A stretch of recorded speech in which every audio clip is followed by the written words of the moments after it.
minutes for some more people to join. Oh, now we're live. I don't think we were live 10 seconds ago. Well, it's great to see everybody. We'll give it a few more minutes for everybody to come in. We saw Bongo was very early. 10 minutes early. We see a lot of people now. That's wonderful. Am I in the right place? I think you are. Is that you, G? I responded to that. Yes. Whoever, Lings, you're definitely in the right place. If you're here to listen to us talk about VALR. Really wonderful. Yeah.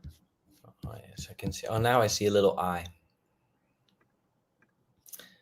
Oh, you see, there's still people coming in. Yeah, we'll give it a few more minutes. We would have played music, but we had such trouble finding the right music that, we chose silence instead.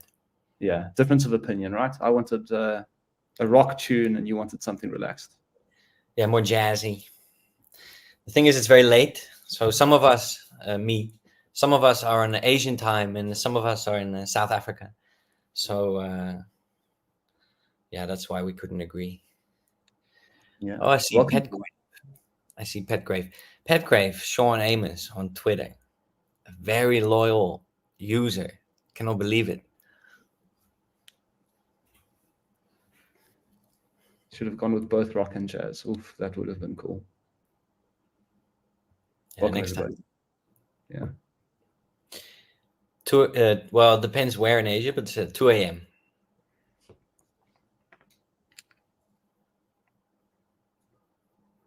Yeah. There's still people coming in, so I'll make a start, but very slowly. Just kind of tidy my desk, Check my messages a bit. All right.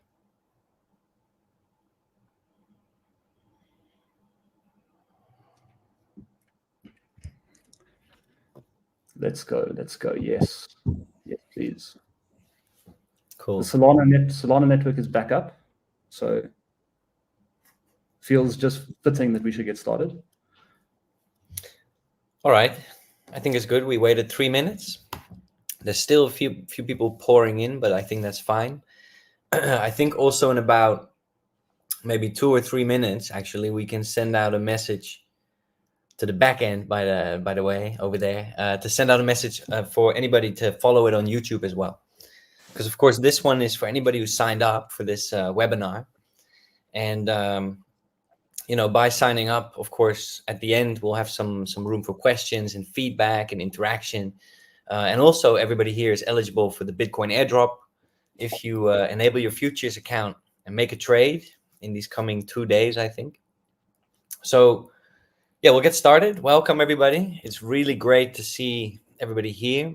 We've sent out a whole bunch of emails and, social posts. And I think we had about 500 people sign up for the webinar. And now we're, close to 100. I think we'll reach 100. So this is actually a first in what is supposed to be, or what will be, a monthly webinar led by Gianluca Sacco, who is here. He is the COO at VALR for a long time already. I'll give you some space to introduce yourself in a minute.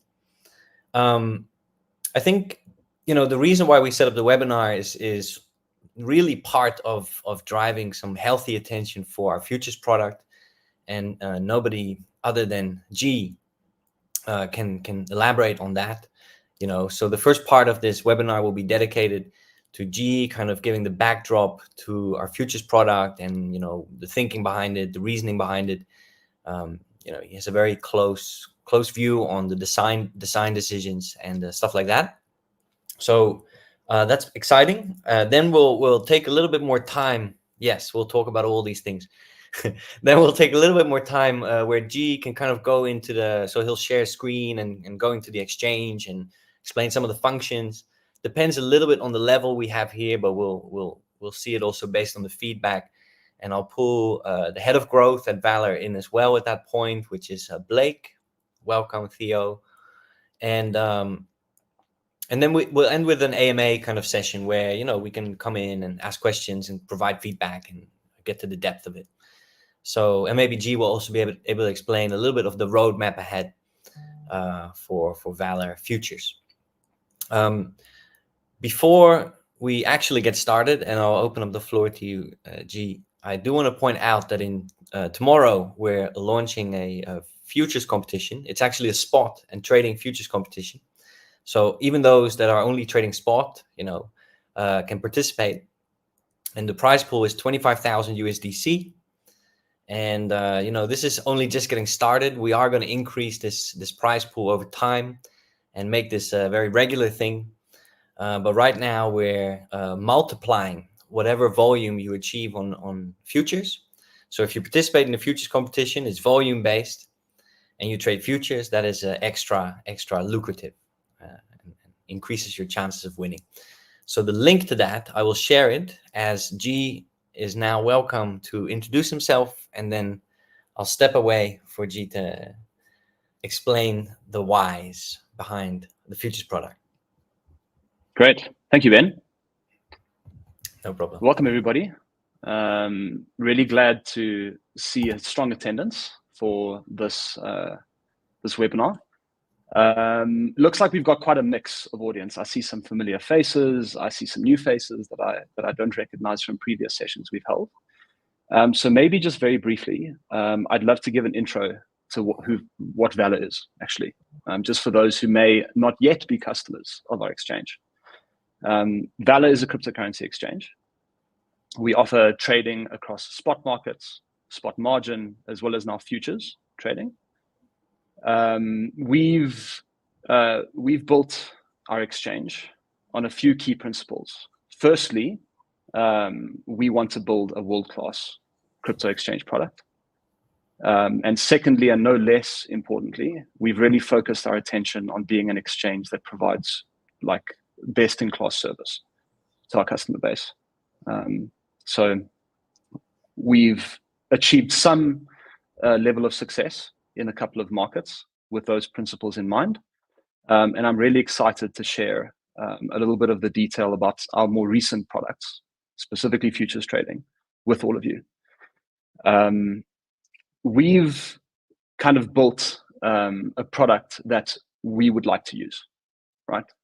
Our focus at VALR, and we're very much a product-focused company, is to build products that we ourselves would love to use, and where we've identified, you know, there's a gap in the market and a lack of the type of product that we ourselves believe we would find most exciting to make use of.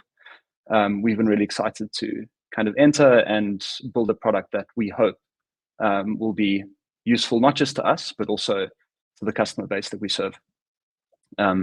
So like really one of the driving decisions for having these sessions is that we're building products for you guys, right? We're building products for our customer base. We invite feedback, we invite criticism as well. And really we won't know whether we've built a top quality product unless we're engaging with a customer base who might make use of it. And so that's a big part of the reason that we want to host sessions like this. And please, we invite any and all questions that you guys might have. As it comes to you, please put it in the chat. We've got a team that will be looking at the questions that you guys are asking, and we'll have dedicated time towards the end of the session to speak through some of the questions that people have mentioned. So let me spend a little bit of time explaining, and thanks Ben for sharing the trading composition post. Please have a look there if you are interested in being involved in that competition. Let me begin by speaking about what we've built, right?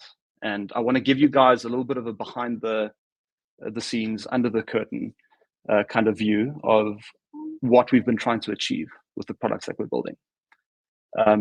We've built a trading engine that supports spot trading. That was a very early product for VALR.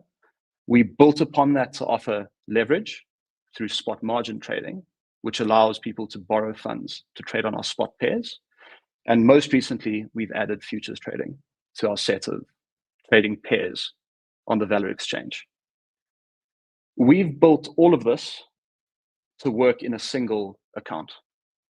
So our system is a cross-collateralized, cross-margin trading engine that allows a user to take an account and do whatever kind of trading they prefer to do. Whether you just want to trade spot, whether you want to apply some amount of leverage by borrowing funds for spot margin trading, or whether you also want to trade futures.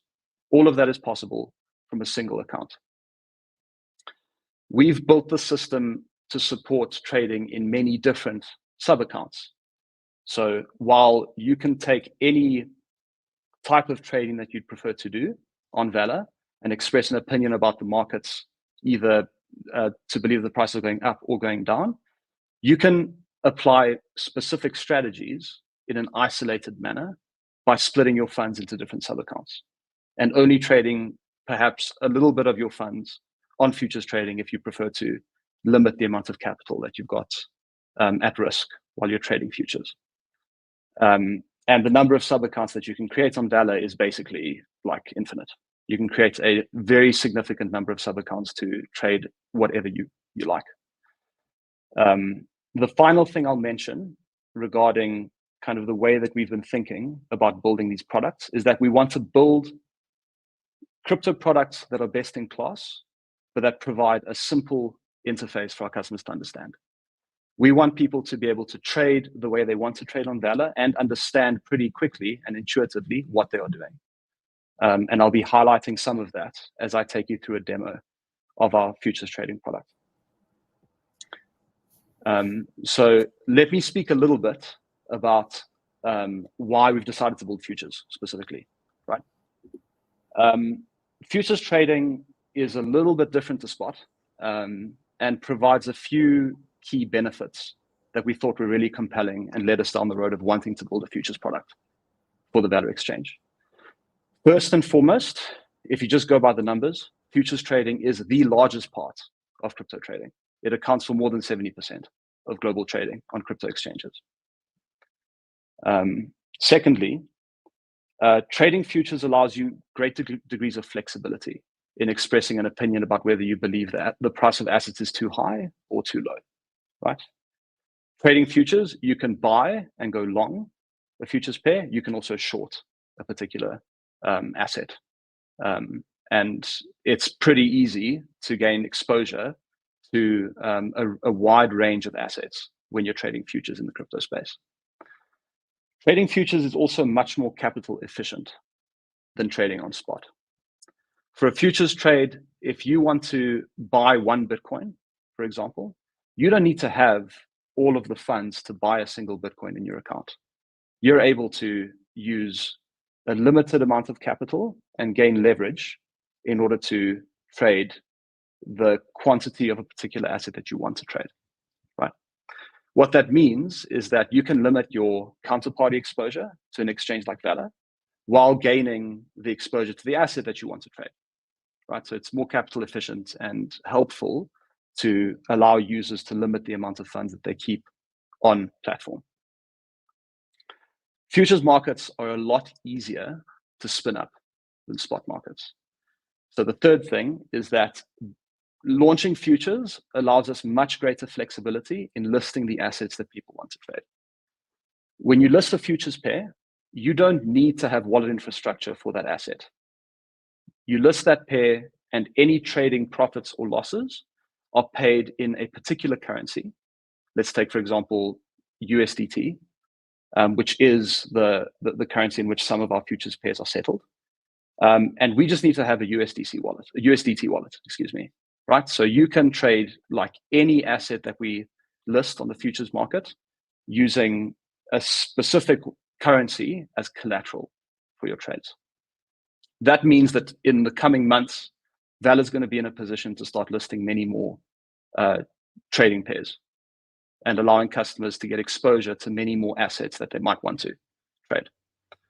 And then finally, in the way that we've designed our futures trading engine, our customers can get access to their P&L almost in real time. So if you are making a profitable trade, you're going to notice that the funds in your wallet will grow by the amount of P&L that's being earned on that trade that you've executed. You don't need to exit your trade to have access to the P&L that you have earned through trading futures on VALR. You will have access to that unrealized P&L and be able to use that for more trading or to withdraw some capital from the exchange, whatever you wish to do with those funds. So basically, we're allowing greater flexibility. We're giving customers access to what we believe is a really high quality product. And like I can say that, but the proof is in the pudding. And we'll observe how this market grows and how it's adopted by our customer base globally. And we're really excited to be introducing this and showing it off to you today. So I'm going to pause there and invite Ben to come back.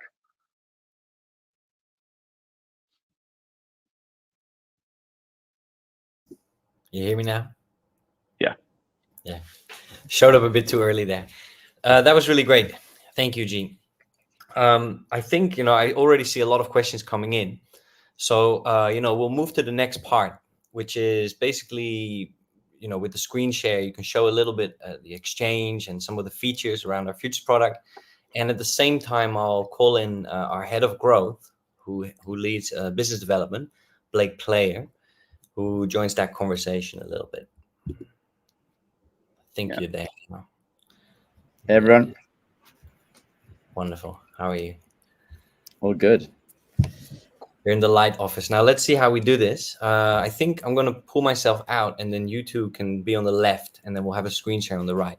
I think that will work. Sounds good. Sounds good. There we go. I did just pop a link to our support article on futures. So if you do have any detailed questions, you can probably find the answers there, but we'll definitely happy to talk you through any other questions.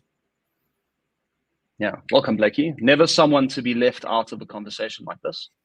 I think Blake heard about us doing this probably half an hour ago and decided that he'd probably want to join. So welcome. I'm glad to have you here. It's good to be here. Yeah. So I am going to share my screen. Hope you guys can see this. And I'm going to take you through a few elements of the VALR exchange. I'm going to highlight futures trading, of course, but I'm also going to mention a few ancillary things that we've also built that maybe are less obvious to people who are not super familiar with trading on the VALR exchange. So there's a range of things that we're going to speak about while looking at VALR. I'm starting off on the wallets page, which is kind of the home page that you log into and where you can see your balances on VALR. I'm sitting in my main account, which you can see top right. And the first thing I wanted to mention is that on VALR, I've mentioned already that we have sub-account structures, right? So you can have funds in your main account, and by default, when you sign into VALR, assuming you've never created a sub-account, this is what you see. You see your main account and your main account only. This account allows you to deposit funds, withdraw any funds that you've got on VALR, and trade and like go into trading any of the assets, 90 plus assets that we've got on our exchange today. Sub accounts on VALR, which you can see top right. I've got a few of my sub accounts visible here and a wide range of sub accounts sitting behind the scenes. These sub accounts are pretty much exactly the same as your main account, except that you've isolated funds away from the main account that you've got on VALR. If you create a sub account, this account is pretty much functionally exactly the same as your main account. You can deposit funds here. It's got its own unique deposit addresses for crypto and unique fiat deposit references as well. You can withdraw funds directly from sub accounts. You can isolate funds for margin and futures trading into a sub account. Basically, this is just another account that customers can get access to. You can create as many as you like on VALR. And you can create them really easily. If I just add a new sub account here and create a sub account called test1, it's done. I've created a sub account and I can navigate straight to it like that. This is an entirely new account that I can use for whatever purpose I'd like to. So I'm going to navigate back to my main account quickly.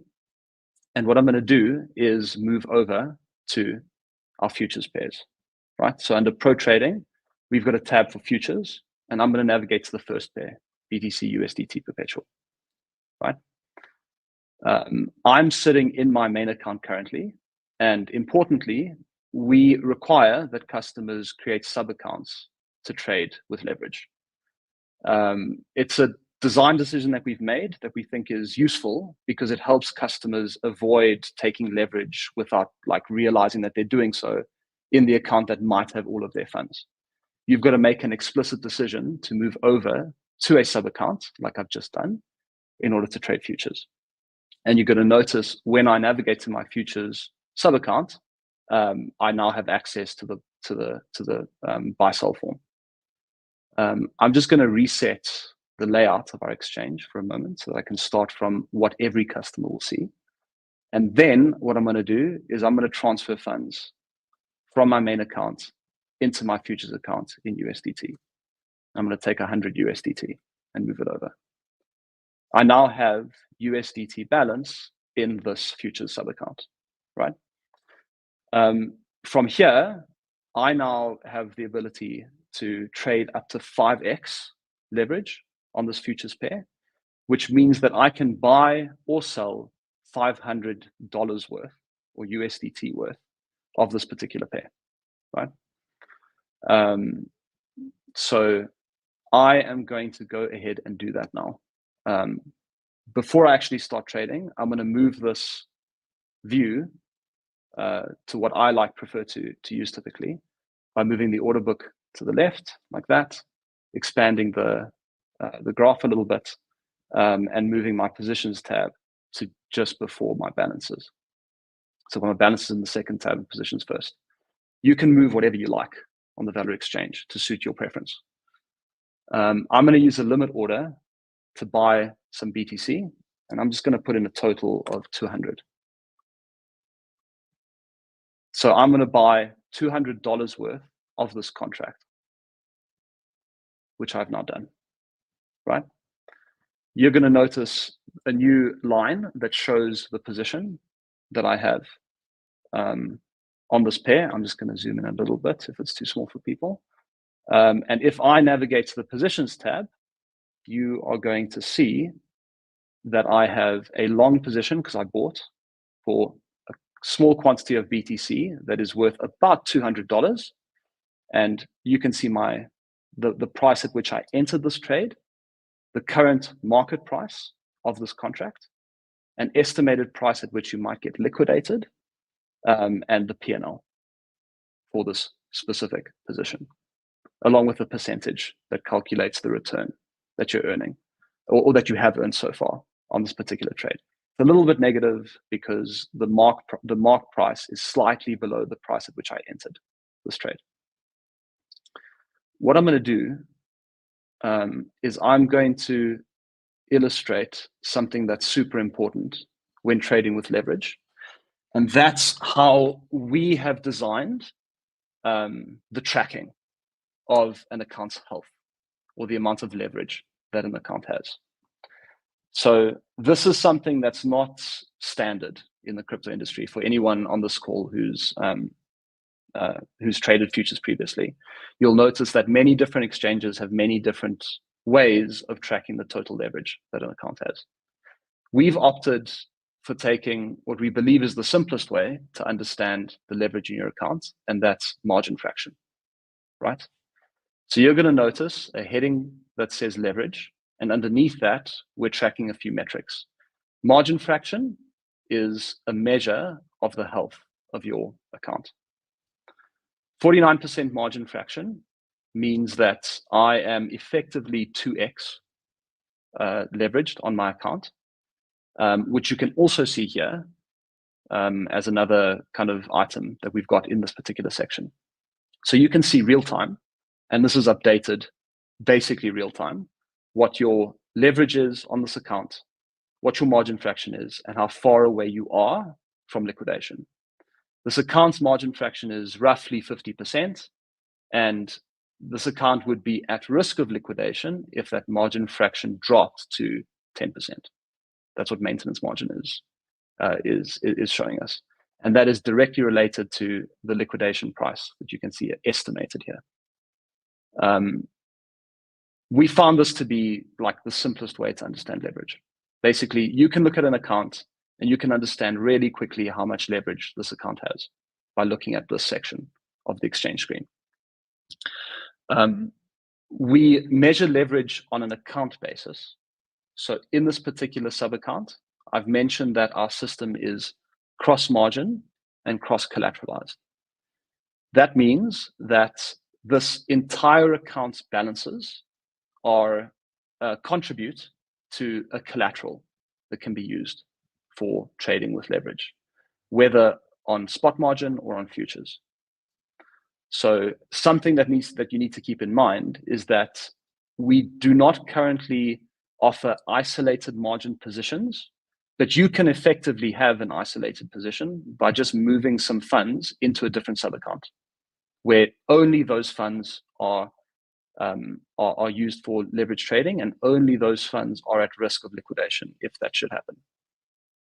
So we found quite a simple and useful implementation of getting isolated margin if you need it. So I'm sitting in a long position currently, and what I want to do is illustrate for you the fact that you can have great flexibility in trading the way you want to when using our futures, when using our exchange, right? So currently I've used some funds, and you can see that under the reserved column for balances. That money or that USDT is reserved for this futures position, right? Those are the funds that have been locked up and reserved in your balance that are used as collateral for your trade. Now, let's say, for example, that I actually want to see if I can hedge this long position. And the way that I would hedge this long position is by selling BTC, right? And I'm going to do that on the spot market. So I'm going to swap out the pair that I am on to BTC USDT. And I'm going to sell some BTC. I don't have any BTC on this account currently, but what I'm able to do is I am able to take a spot margin position to hedge my long futures position. So I'm going to go ahead and enable spot margin trading on this account. And then I am going to sell some BTC.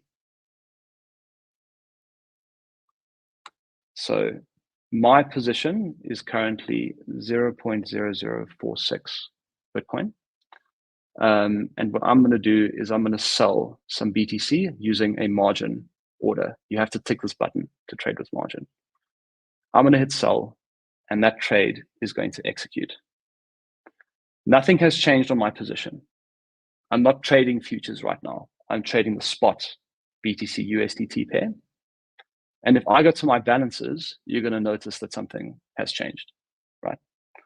I have sold some BTC, and you're going to notice that it's a negative balance.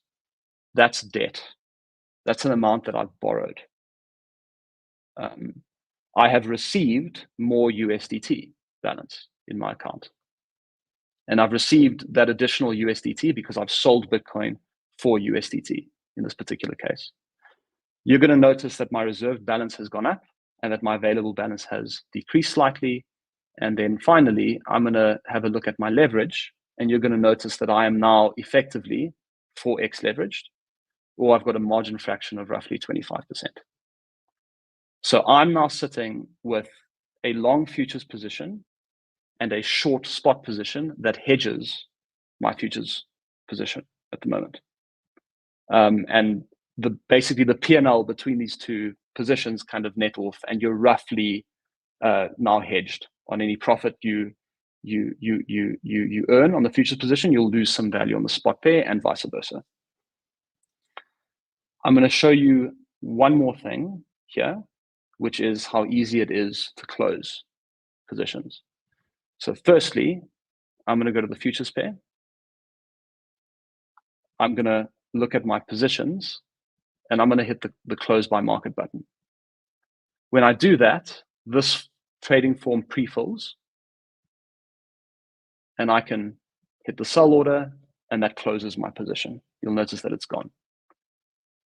If I go back to my balances, you're going to notice that some of my collateral has been released for that Bitcoin debt that I had, but that I still have a spot debt position in BTC.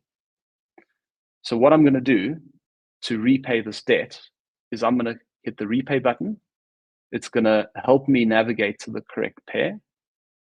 I'm going to click it again, and I'm going to be able to buy Bitcoin to pay off my Bitcoin debt. And it's as simple as that. With spot margin trading on VALR, you simply spend beyond the balances that you have, and you take out debt, which you see as a negative balance. As soon as you buy the same currency as a negative balance that you have, or you transfer funds in or deposit funds in a currency that you have debt, it repays automatically. You don't need to do anything else. The VALR exchange works on net balances, meaning whatever the net balance of a particular currency is in your account is what we show you and what counts towards an account's balance. So if you've taken debt, you'll see that as a negative number. As soon as you deposit funds in the same currency, it repays that debt automatically. And it's super smooth, works really nicely in our opinion, and gives our customers great degrees of flexibility to trade the way they want to. You'll notice that I was able to take funds that I had in this account that were reserved for futures trading and do spot margin trading as well. So we're incorporating a view of what like all of your leverage exposure is to calculate what you should be able to borrow or trade with leverage. And it all kind of balances out to allowing you to get like the max exposure to 5x on either our futures pairs or our spot margin pairs. So excuse me for a little bit of a detailed description of some of these elements. And I did move somewhat quickly to show you guys quite a lot of the functionality that we've got on this exchange. But this is kind of the key component that we're really excited about with this product that we've built. The fact that you can trade spot margin, and futures all from the same account. And that gives our customers great flexibility to be able to express whatever opinion they want to about the markets, whether they believe the price is going to go up or go down. You can trade across futures and spot to go long or short now across some of VALR's pairs. Let me pause for a second, see if there's anything Blake or Ben you guys want to add. It's amazing. Thank you so much. Very detailed as well. I think people found it very interesting, especially around the hedging part. Blake, if you wanted to add another thing around the interface or the trading features before we move to the AMA, then welcome to do so. Yeah, I mean, I think you covered it really well. We've obviously worked really hard to make it as user-friendly as possible, but it can be an intimidating thing to get started with. So definitely recommend that you read the guidance and the explainers that we've got on our website before you start placing orders. We've provided a lot of information there, so I think most of the details there. But there are lots of questions queuing up, so keen to get stuck into those, and we can deal with any questions as they come. Yeah, absolutely. Maybe if I can add just one more piece to this puzzle for everyone who's listening. I'm sure that we're going to see some questions about additional functionality that customers would like. And we've received some really good feedback already from customers regarding what they'd want to see added to our futures trading pairs. We are by no means done building this. I think I want to make that explicit.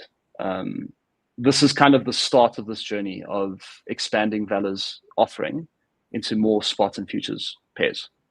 That means that we have not yet completed all of the functionality that we are really keen on adding to our exchange. And some of the key components include adding more pairs, as I've mentioned, increasing leverage, So we intend to offer more than 5x leverage on some pairs where it warrants doing so. And we're going to add many more trading tools to the exchange. So something that I'm sure some of you might have noticed is that we do not yet have one cancels other or take profit and stop loss orders on futures trading yet. That's coming soon, along with a whole lot of other functionality. So with that being said, maybe we can jump into some of the questions that people have. Yeah, before we do so, again, I want to raise the attention for the trading competition. Just now, we have quite a few people on YouTube watching as well, and here as well. So we are launching a trading competition tomorrow. The prize pool is 25,000 USDC, which you can use for more trading, or you want to withdraw into your wallet, whatever it is you wish. And it'll comprise both spot trading and futures trading. So basically, this is a trading competition based on volume. And, on spot, you can already, increase your volume. But of course, on futures, you have the advantage of leverage. And in addition to that, we count futures volume 5 times more. So, in this trading competition, you'd be encouraged to try out the futures product. So with that having, I'll share the link again. I've shared it a few times already, but I'll keep sharing it. And then I think we can just go through the questions. G and Blake, anything, we'll start at the top, and people are free to send in their questions as well.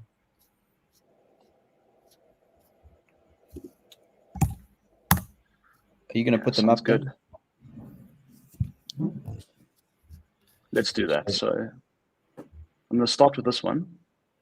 How did VALR get approval to allow futures trading and leverage? I was under the impression that it was a no-go from the government. That's a good question.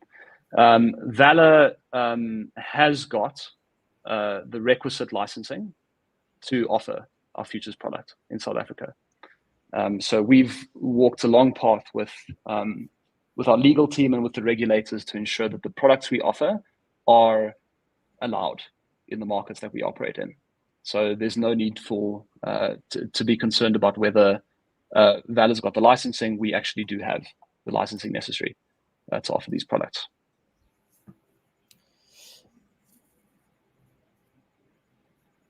Yeah, I put it up earlier, but just to be clear, our futures product in particular is offered by a subsidiary of VALR, which is called VALR DAM Pty Ltd, and this is a juristic representative of Prime Asset Managers, who is an authorized FSP. So we have tried our very best to make this as compliant as possible in the current framework of the law. So happy to answer any more questions about that. But maybe we can move on to the next one.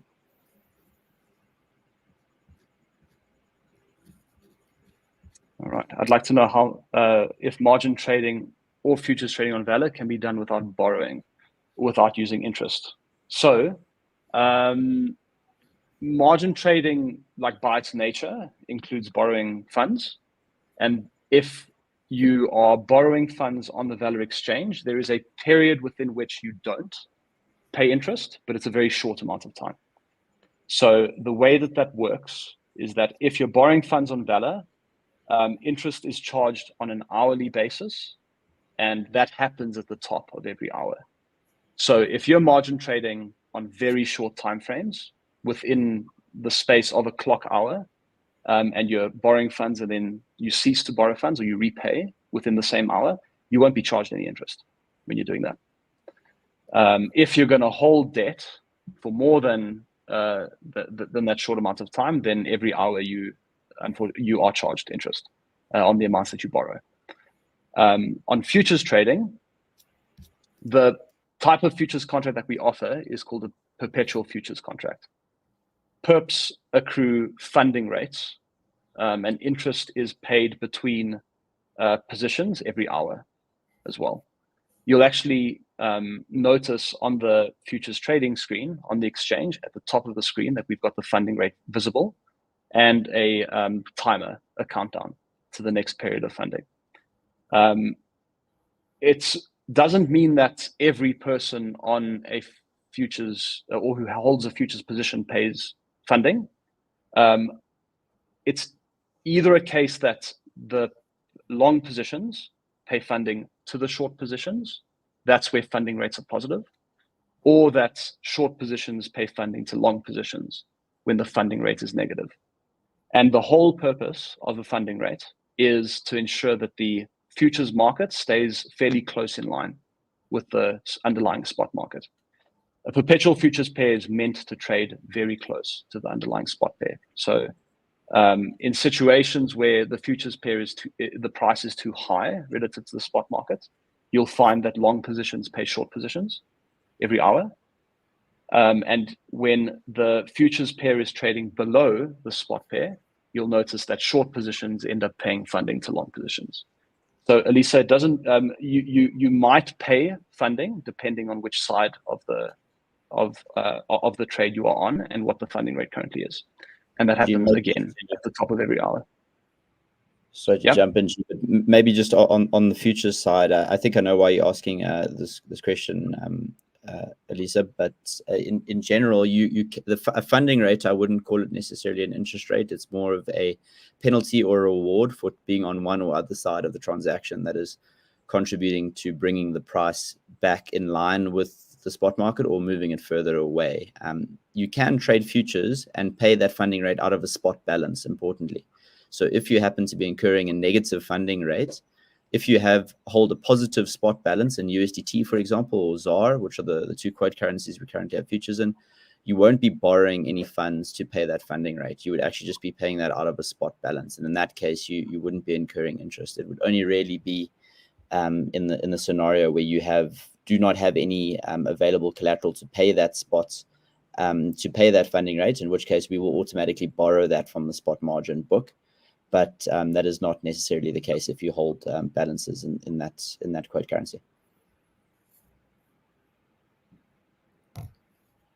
Great. Cool. Should we move on? Yeah.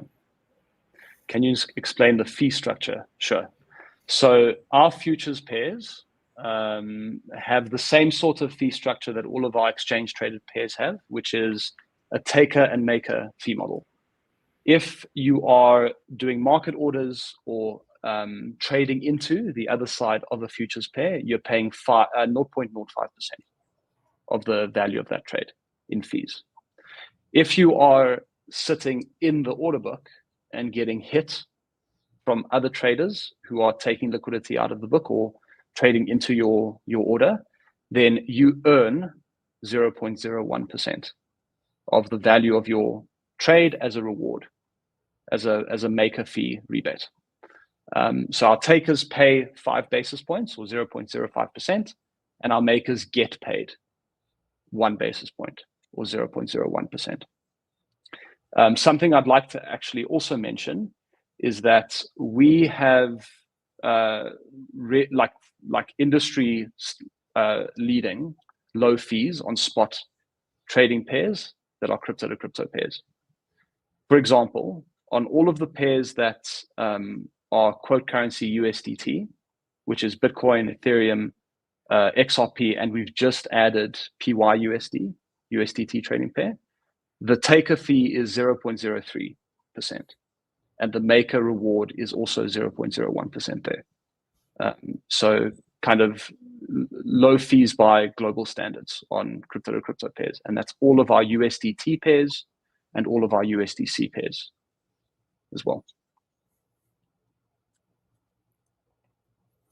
Maybe one of you, and also the demo thing, maybe one of you could comment a little bit on the KYC requirement and just the process of enabling futures, because that seems to be a little bit of a hindrance for a lot of our spot traders. Yeah, maybe I can share my screen again, actually, for this particular question. So let me share the exchange. And great. And what I'm going to do is I'm going to navigate to that new account that I just created and over to a futures pair. There we go. Okay. So firstly, why do we need to complete KYC to enable futures trading? A requirement of the licensing structure for allowing futures trade in South Africa is that there's one more step of KYC that's required. It only needs to be done once, but we need to ask customers to provide proof of address in order to enable futures trading.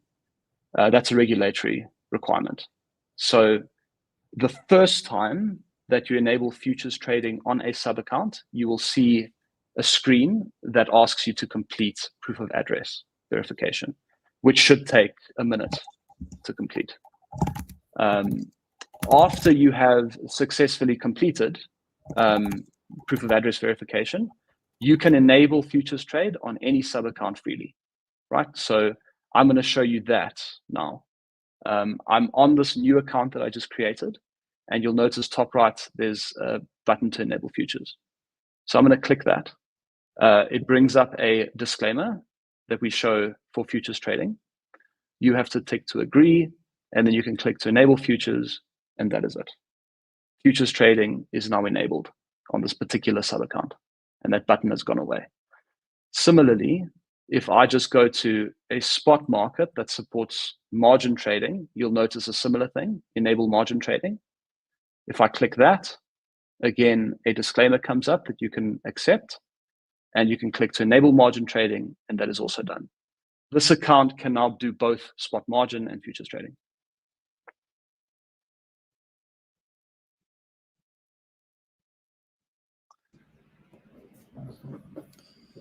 All right. Great. Shall we move on to the next question?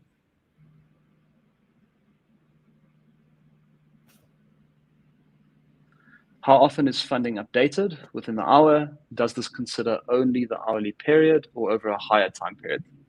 That's a great question. So our funding is updated every 5 seconds. The calculation is updated every 5 seconds, and the funding rate moves pretty much real time. You'll notice that when you're trading on our perpetual pairs. The period that is considered is a 24-hour rolling period. So we look at all of the trade history on a per minute basis of the futures pair, and we compare that to the underlying market's price. So we do that in a 24-hour period and update the funding rate based on whether the futures pair is trading at a premium or a discount to the underlying market's index price. And the index price is a fair market price for the underlying trading pair, the spot market.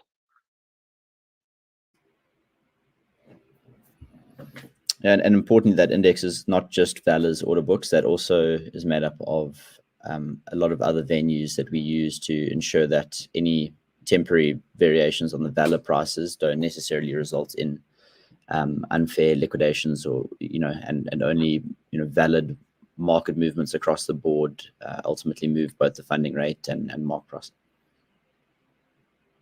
Yeah, exactly. Possible to get a demo account to get comfortable. Unfortunately, we don't offer demo accounts at this time, Ishmael.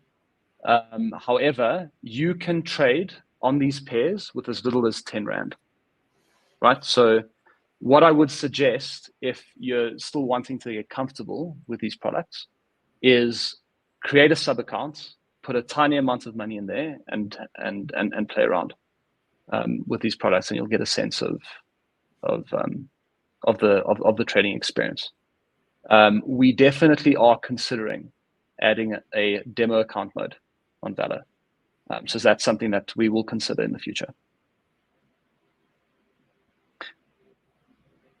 Okay, my biggest request is a remember me option. Yeah, because when you log in, every time you need to log in, you will not find yourself back. Every time that you navigate to VALR, you won't find yourself back on the or in a logged in state. So important to mention here is that part of the reason that this is quite restrictive on VALR, the ability to stay logged in over long periods of time, is a security trade-off that we've made. So like typically if exchanges will allow you to remain logged in forever, and the concern with that is that if anyone gets access to your machine, they could potentially access your crypto accounts. Which is a security concern. There is a setting in VALR to remain logged in, and that allows you to remain logged in for a limited amount of time. And I think the total period there is less than 24 hours. So yeah, that is the reasoning behind logging customers out after a long time of no activity. but we'll definitely take that feedback and consider adding the option to extend the period that you remain logged in. I want to highlight something that is a little bit further up that Hank has mentioned. He's asking whether there are different deposit methods and addresses per sub-account. So just to be clear, yes. When you create a new sub-account, your crypto deposit addresses and your fiat deposit reference are all new. So every sub-account is unique and can receive deposits specifically into that sub-account.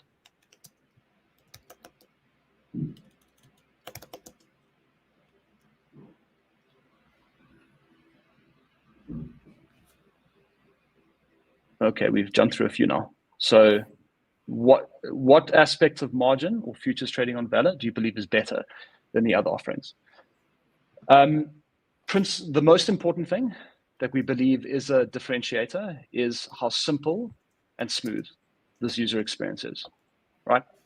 I hope I've illustrated how easy it is to gain access to trading futures and spot margin in a single account simply by trading on these pairs.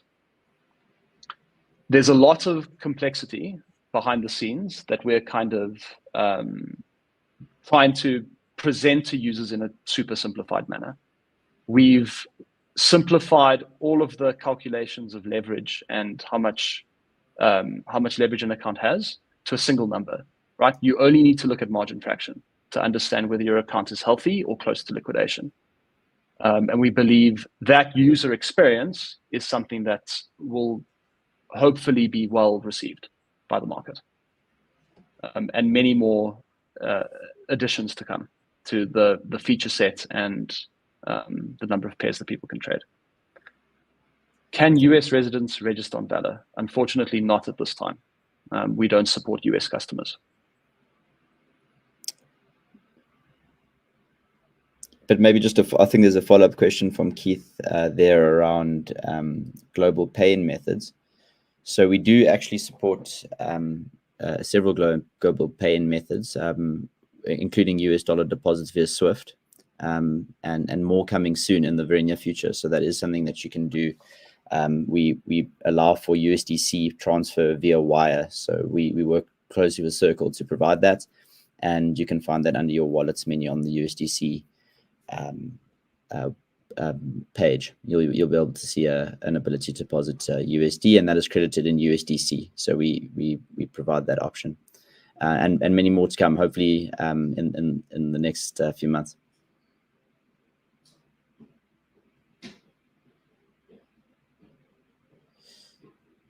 Then I see Daryl's asked whether we can access P&L and then add to open positions. Yes, you can, Daryl. Yeah.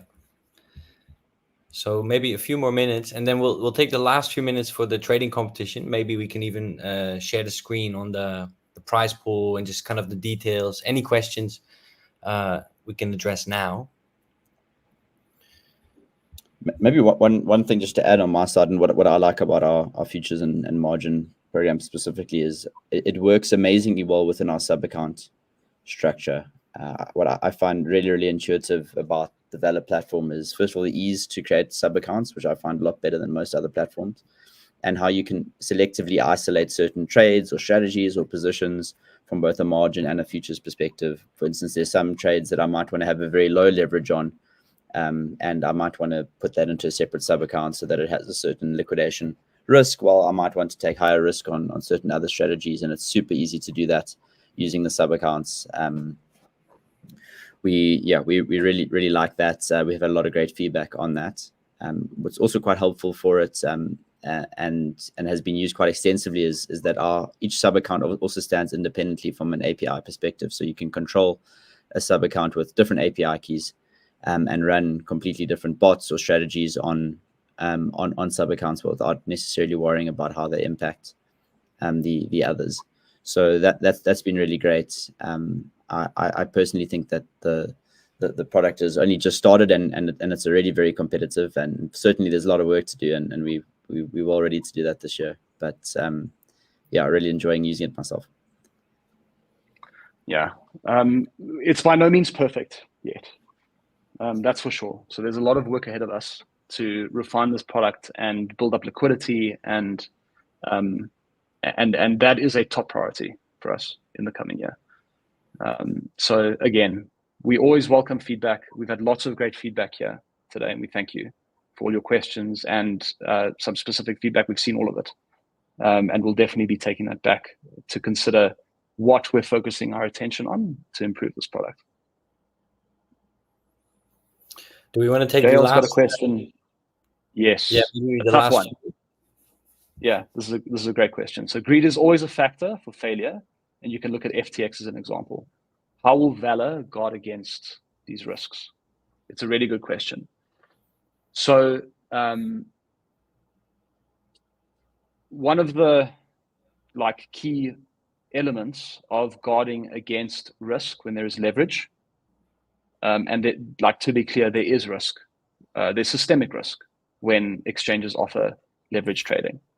If someone goes bankrupt enough, they can cause a loss for the entire exchange, right? When leverage trading is available. So there are a few very important protections that VALR puts in place to ensure that we do not end up in such a situation where any of our customers are at risk. So firstly, VALR has an insurance fund that protects our customers from any cases where a particular account might not have enough collateral to cover a loss on their leverage trading, right? The first source of protecting users from that kind of situation is that any bankrupt accounts are transferred to the insurance fund. And that insurance fund is in the millions of dollars today. The second element is that we aren't offering wild leverage on VALR, and we do not intend to offer 1000x leverage on the exchange. We've started fairly conservatively at 5x, and we put a lot of diligence into deciding whether we can increase the maximum leverage available on pairs, and we do that on a pair-by-pair evaluation. A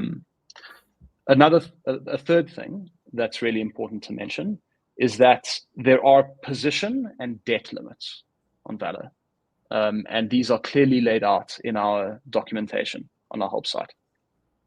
So no individual user can borrow enough funds that it would be a significant risk to the exchange should they not have enough collateral to cover the debt that they've taken. And then the final thing I'll mention, which is a kind of final protection and backstop for futures trading, is that there is a system of auto deleveraging in the event that the insurance fund has been depleted and there are still accounts that have lost money that cannot be covered by their collateral. That's a worst case scenario, and again, would only occur after our insurance fund has no value. And again, it is in the millions of dollars that we've reserved for the insurance fund. And what that means practically is that in such a case, accounts in profit would lose some of their P&L to cover the losses that cannot be paid by accounts who have lost a significant value from their futures trading. So I hope that paints a bit of a picture and gives some color into some of the protections that we've put in place for these markets. There are many more that are operating behind the scenes, but these are some of the key ones that I wanted to highlight. Yeah, maybe in addition to that, because that's quite a technical answer as well. And I think FTX, of course, was known to be technically strong, but not necessarily for really segregating accounts or, really managing their balance sheet. But in addition, with VALR, I've joined around 3 months ago. There's a lot of levels at which this kind of protection is implemented. In terms of it's a values-driven company, and a very high regard for integrity and for certain principles in all of our operations. So G, of course, really highlights the technical implementation of that, but it really comes down to how we hire staff, or how we, whatever it is, do our advertisement, or engage the public in general. So I think it's a pretty broad, it's pretty different from FTX in that sense. I think yeah, there's quite a few questions more. The issue with that is that you know, some people might not have time. So what we can do just for a minute, because since this is about futures, I want to highlight that we will be doing this session monthly. And in the next session, you know, we could actually, if there's enough questions, we could open up the floor to more questions and even interaction. So we could get some people to come as speakers, and you know, really have some interaction on the product. And you know, whether that's a feedback session or just an AMA is fine. We can see per month. And once again, I do, and then I'll come back. We can come back to the questions. I just want to highlight one more time. Now, let me see if I can do this. Share screen. And then it's this one. Does this show now on your side? Yes. Yeah. So, of course, all of you, everybody will be receiving an email, and everybody here will be receiving an email. Anybody who signed up for this event, who enables their futures and makes at least a trade, is already eligible for a Bitcoin airdrop. That's because we like to see people coming to our futures product. But of course, tomorrow as well, a much bigger incentive is really the trading competition. This will run for 3 weeks, from tomorrow until the end of February. You can trade spot, any pair, or you enable your futures and trade futures. You get a multiplier. So I'll go through, it's a pretty simple process. You go to this page, this is on our blog, blog.valr.com, or you go to Twitter, you find the link there, 25,000 USDC prize pool. The starting date is tomorrow. You do have to fill in the registration form, and so you can share your VALR ID, for example, in the email which you use to register your account. That's basically it. If you trade spot, that's already great. But if you want to trade futures, you'd probably have to enable that still. And that's it, basically. We track your performance. We're going to share leaderboards occasionally. And last time it went pretty well, but I think that this time we'll get a lot more participation. So maybe one more look. We can have a look at the prize pool. You know, if there's only 25 people participating, it's not going to be a very great prize pool. But still, then there's some money to be won. But if we, you know, as soon as we go above 500 participants, which is very possible, or, you know, above 2,000, it starts to get quite nice. And, you know, the top prize would be 7,500. So that's USDC. Pretty nice. All right. Let's maybe, you know, let's go to the last questions. There might be some things you really want to address, G or Blake, and then we'll come to the end of it. Yeah, maybe just one question. I see there's just a question about trading futures and spots without leverage. Spot, for sure, you can trade without leverage. And in general, you shouldn't take on leverage if it's not something that you're very intentional about doing and have a reason to do. Crypto markets are volatile. And in general, you should be quite specific about why you're using leverage and use it strategically. So on spot, you can trade with the money that you have or the funding that you have. You don't have to enable margin. We don't enable it by default, importantly. And on futures, however, futures is an inherently leveraged product in the sense that it is that you're trading a notional value. There isn't an underlying physical Bitcoin or any other crypto asset sitting behind that trade. You're trading a contract, which is an inherently leveraged contract. So you are taking on some leverage there. And as a result, you are incurring a funding rate on the full notional value potentially of that position. That being said, you could hold in your account that you are trading with futures an equivalent value to what you are trading in terms of position size and reduce your effective leverage very close to zero at the account level. So it is possible to trade these products without meaningful leverage, or at least no leverage on spot, but you can manage your leverage down to close to zero on futures as well. And then we've got one more very important question, Blake. What do you think? I mean, I'm pretty long. Has the bull run started? not financial advice. I reckon we'll let everyone make their own decision about whether the bull run has started. Yeah, a lot of people have said it's already started. Actually, already 2023 in January, right? When we started to recover, people were like, oh, it's the bull market. So it depends where you really start counting. Yeah. All right. I think next time we might have many more people in here. We'll open up the floor, more room for conversation, not just about futures, but a whole range of other things that VALR is working on. I think as most people will be aware, we're in, VALR is in its 6th year, but right now we're really in a kind of global expansion phase. And, that's reflected in more futures pairs and more spot pairs and more support for different chains and more fiat support and more kind of, presence in global conferences. So, maybe now we have largely a South African user base, but I think much of that is going to change over the coming months. I think that's pretty bull run for us.